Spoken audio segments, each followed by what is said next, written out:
आहा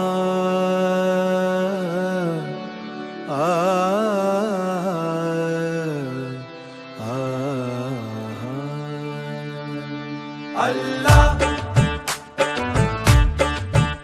अल्लाह अल्लाह।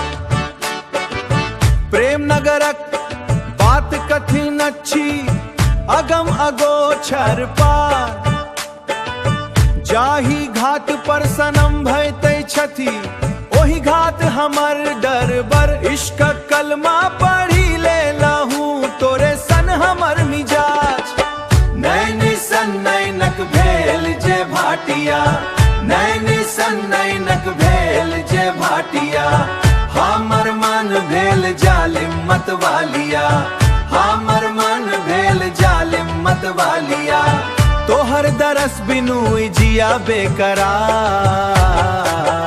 तोरे सन लगा लगनवान, अरे तोरे सन लगा लगनवान। हेरे मोरा यार रहंदी न बस तोहरे सूरतिया, आँखी में मोर समाया। ई दुनियक मोह माया सन आब ई जोगिया पगलाया। ई दुनियक मोह माया सन आब ई जोगिया पगलायल, जोगिया पगलायल। बीराहक वेदना नहीं साहल जाए बाहे अनसुधार। तोहर सूरत में मक्का देखल तोहर में आबाब ख्वाब,